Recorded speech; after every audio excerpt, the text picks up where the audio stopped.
Primeira carta do apóstolo Paulo a Timóteo. Paulo, apóstolo de Jesus Cristo, segundo o mandamento de Deus, nosso Salvador, e do Senhor Jesus Cristo, esperança nossa, a Timóteo, meu verdadeiro filho na fé, graça, misericórdia e paz, da parte de Deus, nosso Pai, e de Cristo Jesus, nosso Senhor. Como te roguei, quando parti para a Macedônia, que ficasses em Éfeso, para advertires a alguns que não ensinem outra doutrina, nem se deem a fábulas ou a genealogias intermináveis, que mais produzem questões do que edificação de Deus, que consiste na fé. Assim o faço agora. Ora, o fim do mandamento é a caridade de um coração puro, e de uma boa consciência, e de uma fé não fingida, do que, desviando-se alguns, se entregaram a vãs contendas, querendo ser doutores da lei, e não entendendo nem o que dizem, nem o que afirmam. Sabemos, porém, que a lei é boa se alguém dela usa legitimamente, sabendo isto, que a lei não é feita para o justo, mas para os injustos e obstinados, para os ímpios e pecadores, para os profanos e irreligiosos, para os parricidas e matricidas, para os homicidas, para os fornicários, para os sodomitas, para os roubadores de homens, para os mentirosos, para os perjuros e para o que for contrário à sã doutrina, conforme o evangelho da glória do Deus bem-aventurado que me foi confiado. E dou graças ao que me tem confortado, a Cristo Jesus, Senhor nosso, porque me teve por fiel, pondo-me no ministério. A mim, que dantes fui blasfemo e perseguidor e opressor, mas alcancei misericórdia, porque o fiz ignorantemente, na incredulidade. E a graça de nosso Senhor superabundou com a fé e o amor que há em Jesus Cristo. Esta é uma palavra fiel e digna de toda aceitação, que Cristo Jesus veio ao mundo para salvar os pecadores, dos quais eu sou o principal. Mas por isso alcancei misericórdia, para que em mim, que sou o principal, Jesus Cristo mostrasse toda a sua longanimidade, para exemplo dos que haviam de crer nele, para a vida eterna. Ora, ao Rei dos séculos, imortal, invisível, ao único Deus, seja honra e glória para todo o sempre. Amém. Este mandamento te dou, meu filho Timóteo, que segundo as profecias que houve acerca de ti, milites por elas, boa milícia, conservando a fé e a boa consciência, rejeitando a qual alguns fizeram naufrágio na fé, e entre esses foram Himeneu e Alexandre, os quais entreguei a Satanás, para que aprendam a não blasfemar.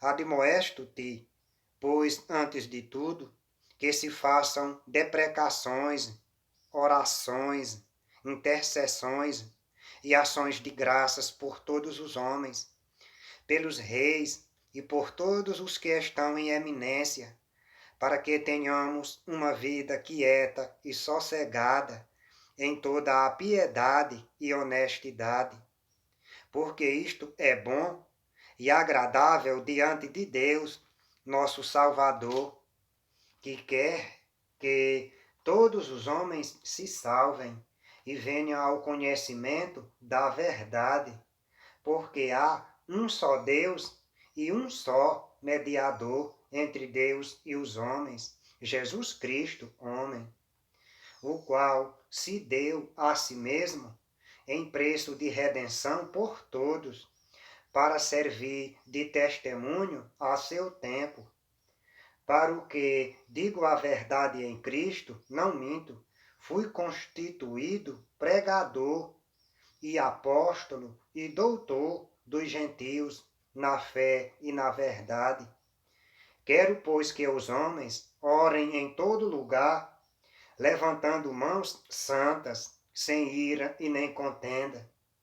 Que, do mesmo modo, as mulheres se ataviem em traje honesto, com pudor e modéstia, não com tranças, ou com ouro, ou pérolas, ou vestidos preciosos, mas como convém a mulheres que fazem profissão de servir a Deus com boas obras. A mulher aprenda em silêncio, com toda a sujeição. Não permito, porém, que a mulher ensine, nem use de autoridade sobre o marido, mas que esteja em silêncio.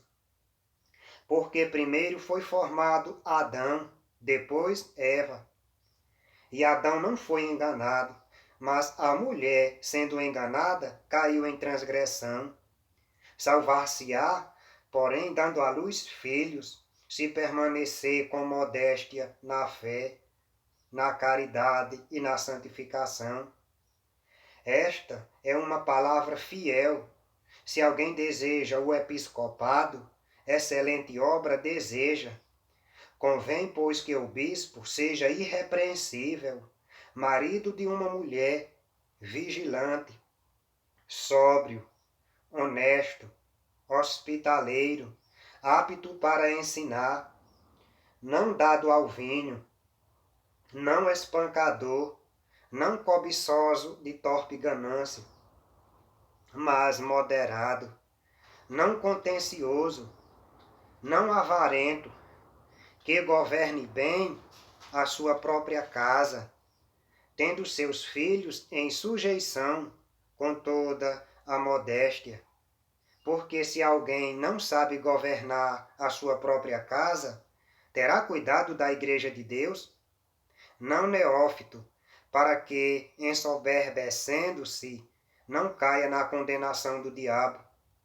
Convém também que tenha bom testemunho dos que estão de fora, para que não caia em afronta e no laço do diabo. Da mesma sorte, os diáconos sejam honestos, não de língua dobre, não dados a muito vinho, não cobiçosos de torpe ganância, guardando o mistério da fé em uma pura consciência.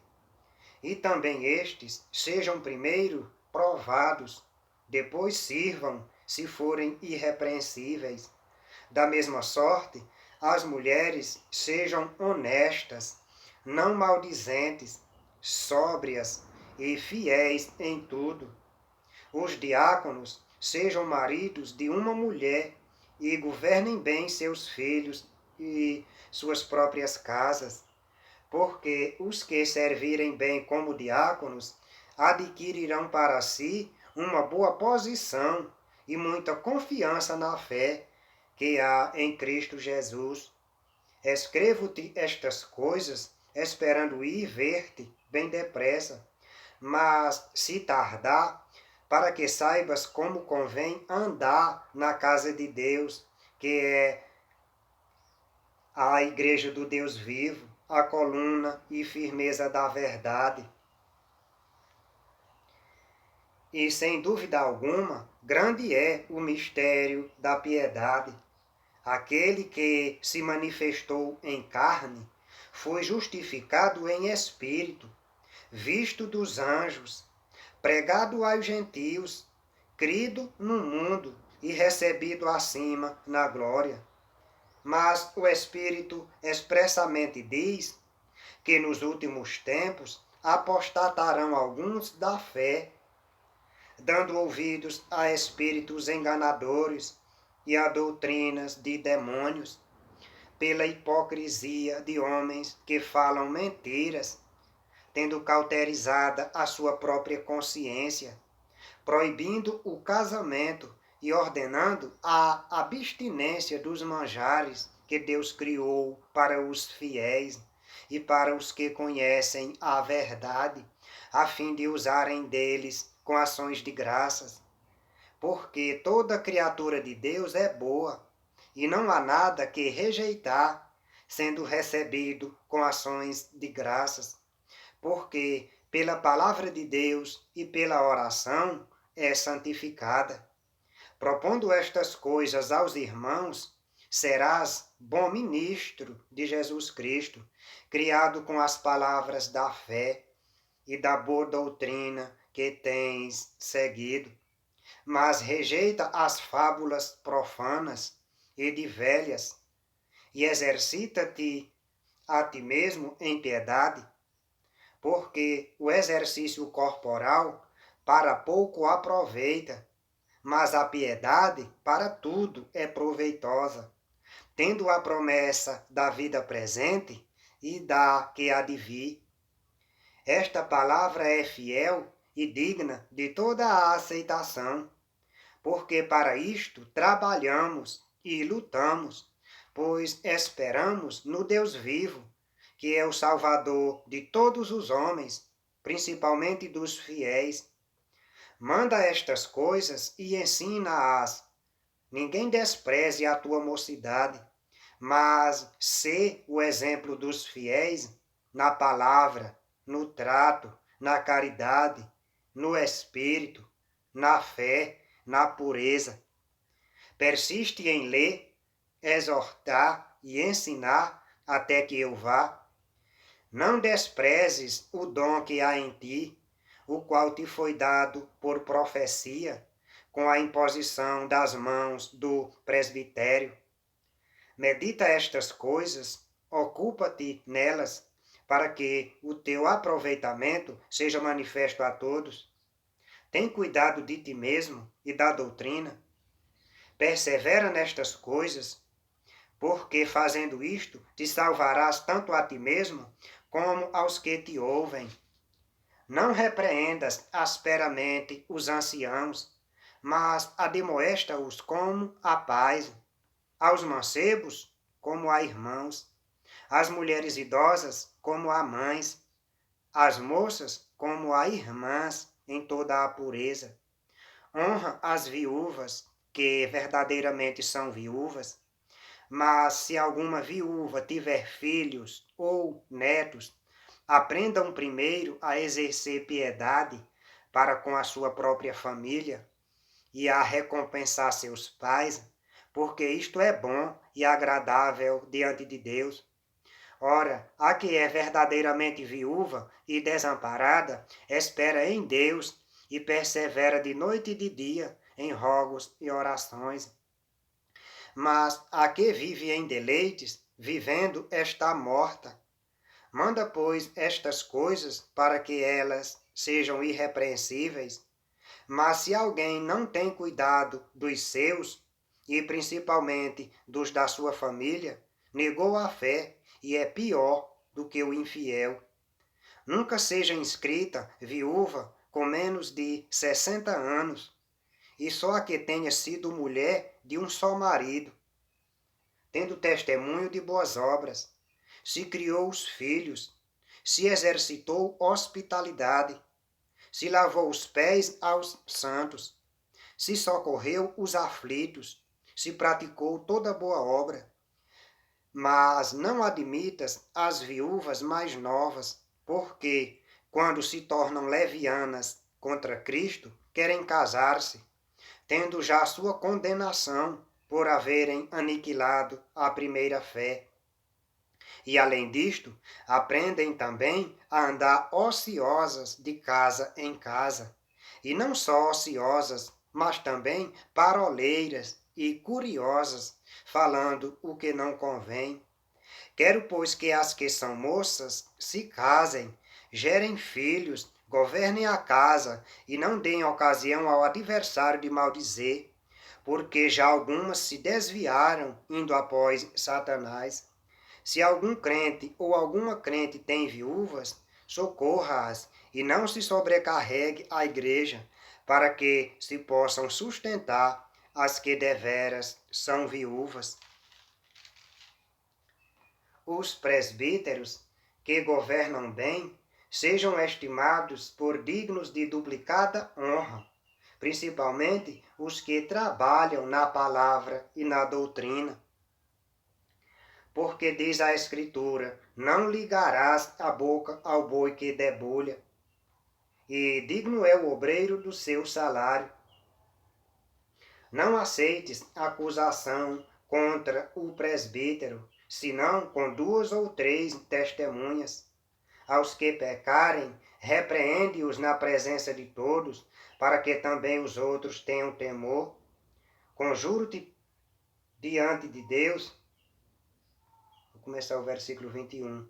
Conjuro-te diante de Deus e do Senhor Jesus Cristo e dos anjos eleitos, que sem prevenção guarde estas coisas, nada fazendo por parcialidade.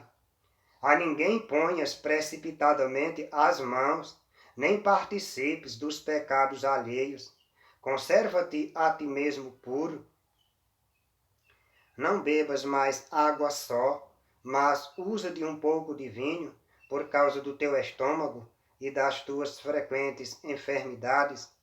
Os pecados de alguns homens são manifestos, precedendo o juízo, e em alguns manifestam-se depois.